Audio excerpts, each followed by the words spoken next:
everything that is taking place within the framework of the special military operation in Ukraine, everything that is being done by our military on a daily basis is a response to the actions of the Kyiv regime, which has acquired all the characteristics of a terrorist regime.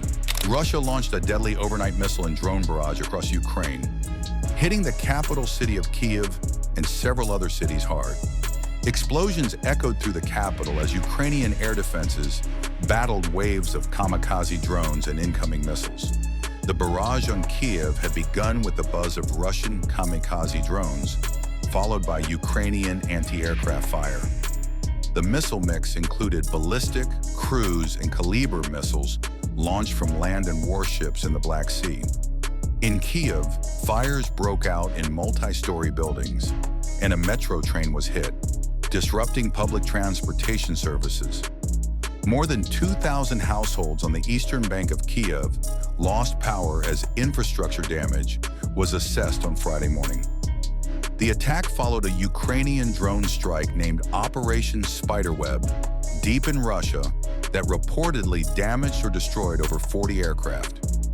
Russian President Vladimir Putin had vowed retaliation, and he reportedly told U.S. President Donald Trump that Russia had no choice but to act. Trump said it might be better to let Ukraine and Russia fight for a while rather than pursue peace immediately as the two sides intensify attacks against each other, pushing away chances of negotiations even further. It's very sad what's going on. We both feel that way.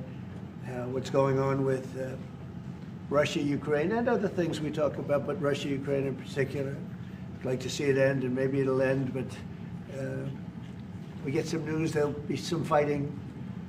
Something happened a couple of days ago, and now they do a return, and here it goes. It's not good. He's unhappy about it, I'm unhappy about it. But I think eventually we're going to be successful in stopping the bloodshed. It's pure bloodshed. 5,000–6,000 young soldiers a week are being killed. That's a bloodbath that's going on over there. And when I see the moment where I say, well, they're going to just keep fighting. I gave the analogy yesterday when I spoke to President Putin. I had a 2-hour and 15-minute call with him.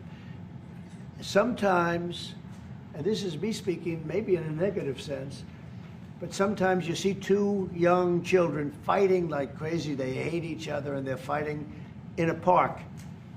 And you try and pull them apart. They don't want to be pulled. Sometimes you're better off letting them fight for a while and then pulling them apart.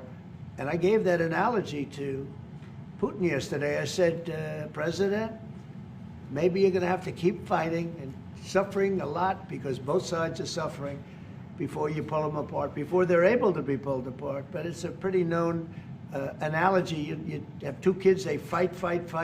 Sometimes you let them fight for a little while. You see it in hockey, you see it in sports.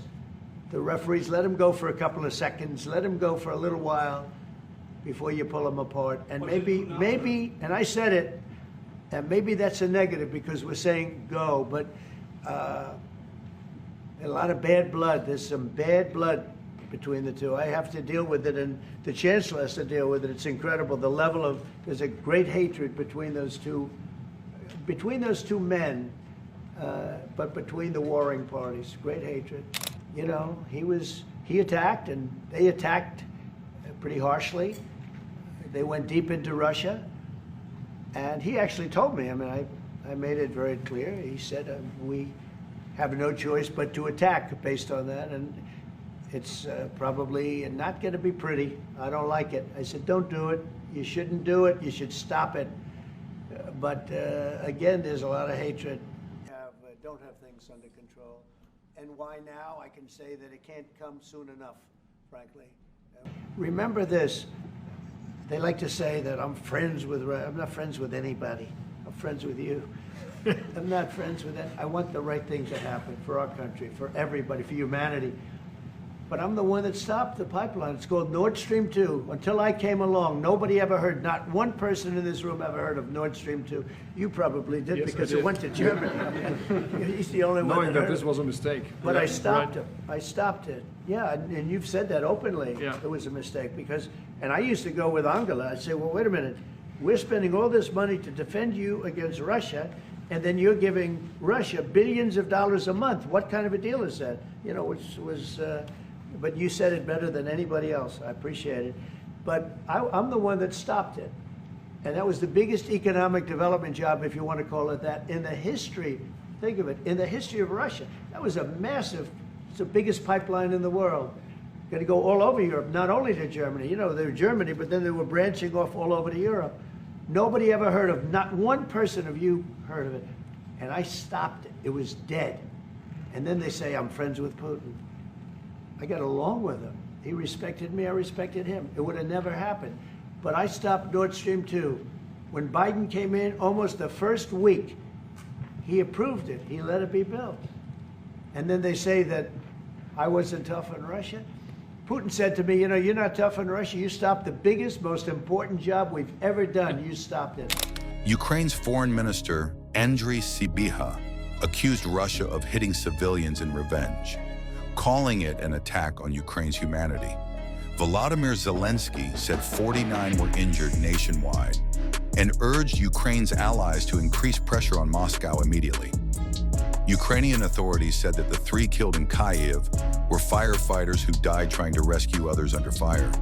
The Solomyansky district in Kyiv saw extensive damage, with the upper floors of buildings shattered by the blast waves.